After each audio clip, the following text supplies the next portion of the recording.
I'm Philip Ahrens, and I'm a principal of the development company that will be developing Millennium Hollywood at the intersection of Hollywood and Vine.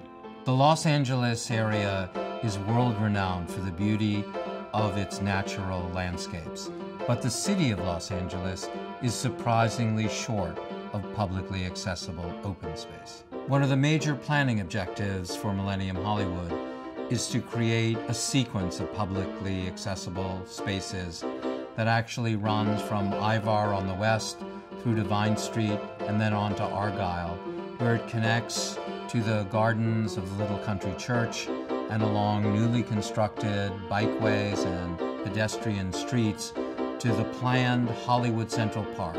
Millennium Hollywood's public open spaces are a 21st century reinterpretation of the historic courtyards of Hollywood's past, including the famous Grauman's Chinese Theater, Crossroads of the World, and the Egyptian Theater. To really understand Millennium Hollywood's public open spaces, it's important to acknowledge the scale at which we're proposing these spaces.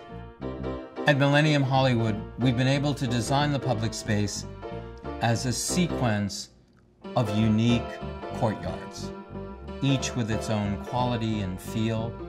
We have a lounge, we have a garden, we have a stage, and an interactive plaza.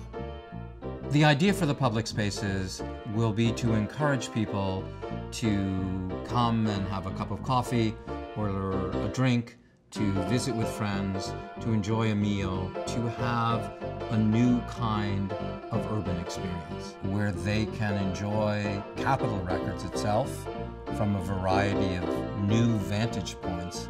The first of our open spaces we call the lounge. It's a relaxed and informal space where people can sit and read. We'll have a bookstore and a newsstand. It'll have the ability to be enjoyed in the evening with fire pits.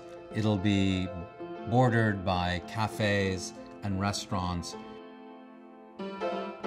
Next, we come to the garden, a small space planted with grass and flowering trees with a water feature that's really designed to remind people that when you're in Hollywood, you're never far from nature. We're calling the newly created plaza along Vine Street the stage, and the stage has as its backdrop the famous jazz mural painted on the side of the Capitol Records building.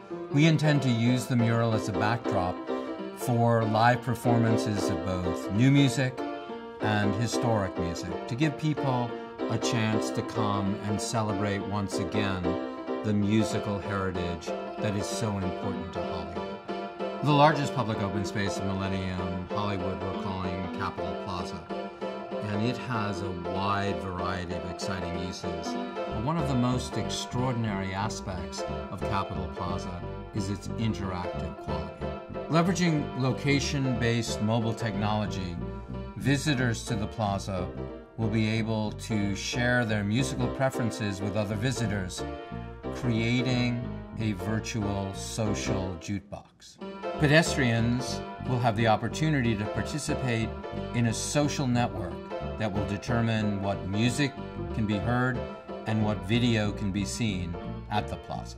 By dedicating 1.5 acres of this site, fully 1/3 of the ground area, to publicly accessible open space, Millennium Hollywood will create a pedestrian experience for Hollywood residents and for visitors that truly allows people to celebrate Hollywood's history and significance.